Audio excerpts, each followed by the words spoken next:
Skin color, beauty, and angels.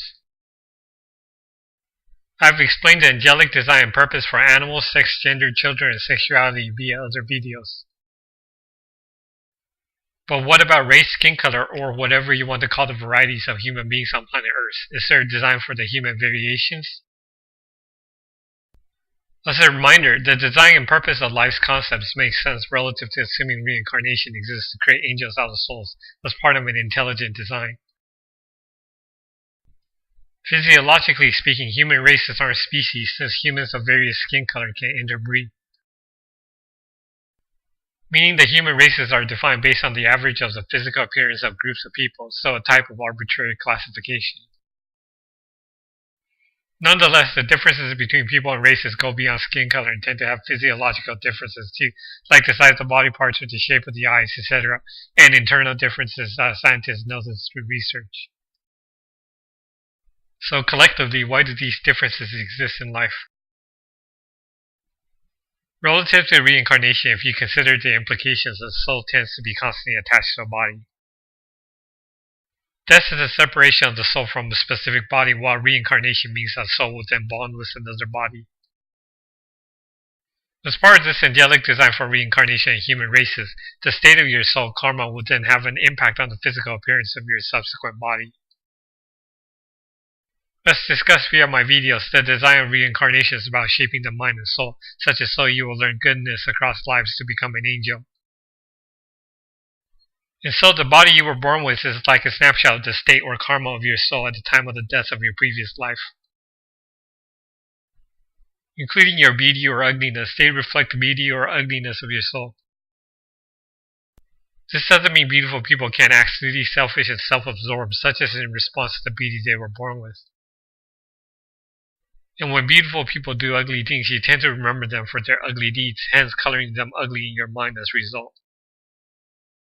Should they have bad habits, especially relating to chemicals like drug consumption, like smoking cigarettes for example, their outer appearance can morph across time as a result of their habits. So the body a person is born with then transitions towards another state through their habits, like the example of a beautiful person becoming ugly due to doing ugly deeds.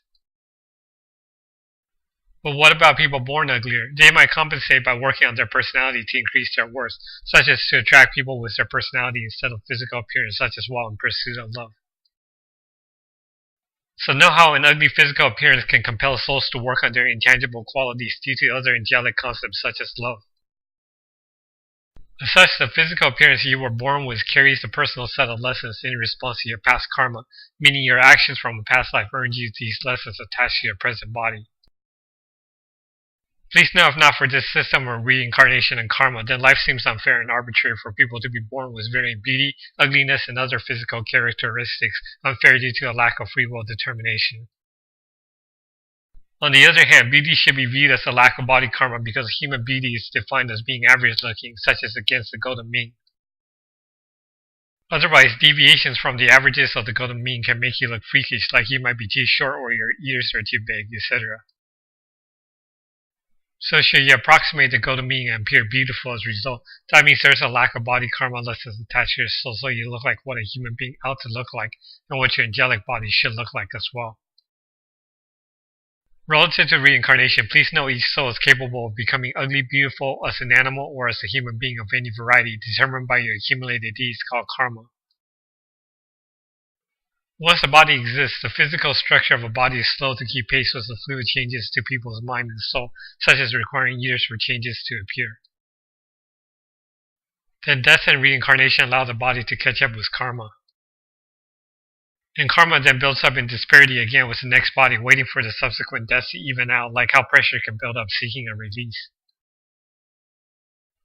Please note, relative to planet Earth, due to the number of human births versus human deaths, it is doubtful enough human souls are available to fill each human body.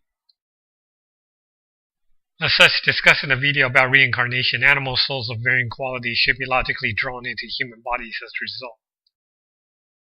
Especially when souls are unqualified for the human experience, abnormalities might occur, possibly explaining phenomena like autism and ADHD, attention deficit hyperactivity disorder. Due to the physical reality of planet Earth, such as due to the activities of people, a human body might not always be available to match your soul perfectly. Instead, during reincarnation, there is a coming together between soul and body based on what is available on planet Earth, similar to how magnets might move together when they approach each other, as if by magic. Such as so during reincarnation, genes randomize and mutate in preparation for the coming of your soul to then fuse together to form a zygote based on your karma that then grows to become your human body. As such, the body you were born with is like a compromise between your soul and the environment based on what sex materials were available during your reincarnation. As a result, you were born with certain genes that then dictate the appearance of your eyes, the size of your body parts, your skin color, etc. So what angelic lessons are taught by skin color and races? To explain this design, draw a line from Europe down to India. These are the variants of the Caucasoids, from the white Caucasians of Europe to the black Caucasians in India and neighboring countries. White Caucasians seem to enjoy the so-called Western lifestyle of freedoms, rights, and entitlement versus being born into lower castes in India or the wars and instability of the Middle East. Among the Caucasians, there seems to be shades of heaven and hell corresponding to skin color. This is not to say all white folks are good. Please know ugliness exists among white folks as well as crime and evil, and the genes you were born with doesn't guarantee your future deeds. At best, there might be a possibility because your habits from a past life led to the physical appearance of your current incarnation. However, please note, should a white Caucasian be beautiful, such as due to the golden mean, such beauty is easier to see due to the contrast of light-colored skin versus the darkness of shadows, but can also make ugliness easier to see, such as age wrinkles. While the same beauty on the body with darker skin will be harder to see. As such, darker skin seems to teach lessons to look beyond the body, such as because dealing with people with darker skin is like dealing with shadows, hence de-emphasizing the importance of the physical appearance, therefore teaching souls to focus on the intangible qualities of people as a result. As such, people born with darker skin seems to be souls who did not respect people's bodies in a past life and were willing to manipulate bodies with physical force, including with guns. Such as so black Caucasoids like those lower caste paupers in India can be born to a life of depravity due to extremely bad karma having taken so much in previous lives. Or suffer injuries or death due to the wars and instability of the Middle East after causing damage to others in previous lives. Besides the Caucasians, to the south of the line of Caucasians stretching from Europe to India, we got the black Negroids of Africa. The continent of Africa comprises mostly of the Sahara Desert in the north, dense jungles in the middle, and then another desert in the south, leaving a lack of habitable land as a result. The harsh environment of Africa teaches black Negroes the value of each human being as individuals work together to survive. Should people be united to survive against the environment, people team up and learn to value people. And to the east of the line of Caucasians stretching from Europe to India, there are the yellow Mongoloids. Yellow Mongoloids have got a yellowish hue that can look like false gold, as if to say these individuals see themselves as if made of gold, implying yellow Mongoloids were selfish and self-centered in their previous lives. By design, slant eyes seem to signify you see the world with askew, as selfish people tend to see what they want to see. Versus narrow and slit eyes seem to indicate self-absorbed people with narrow vision and can appear on any race. Narrowness implies a focus on self, while slant implies intentional action such as via lies and delusions. As such, please note yellowish skin, narrow eyes, and slant eyes are not linked and can be earned independently. Instead, they might appear on the same body since their designation are often associated together with selfishness. There are hints of a design to fix selfishness among Mongoloid people in the modern world, as modern China and other Asian countries are communistic, such as teaching people to think in terms of the community instead of themselves. Please also note Buddhism is prevalent among the yellow Mongoloids, such as to teach them to refrain from material wealth and possessions, as if to directly teach them to be unselfish through abstaining from earthly desires. For both yellow Mongoloids and black Negroes, you tend to look like everyone else of your race and complexion, while the Caucasians have got different hair colors, eye colors, and other uniqueness to define individuality. In summary, black Negroes seem to be the product of body karma, while yellow Mongoloids are the product of mind karma. Please note brown-skinned people are a mixture of the other races. This video is not saying any race or color is better, merely a snapshot of what souls were like around their birth date. In practice, a yellow Mongoloid can learn to be unselfish, or a black Negroid learn to appreciate each body, while a privileged, spoiled white Caucasian might be unfocused and doing evil deeds as a result. Meaning a lack of body lessons can lead to problems such as due to boredom. And should you have acted one way while feeling ugly, might you act another way when your reincarnation is no longer ugly? Meaning flaws that were suppressed during one life suddenly can surface in the subsequent life. So in effect, it is possible that souls become white Caucasians to get spoiled, abuse the planet, and then reincarnate as yellow Mongoloid due to selfishness, for example, to then learn to become unselfish, to then reincarnate back to white Caucasian, going around in circles as a result. Well, heaven is hoping angels will emerge from this system of reincarnation. In modern freedoms, liberties, and capitalism like America seem to lead to selfishness for many people, hence possibly explaining why there are so many more Mongoloids in the world compared to other races. Speaking of America, what purpose does America serve relative to this design of race and reincarnation? So far I've been focused on the old world. Sometimes as you evolve and mature, there are times you wish you can redo something from scratch.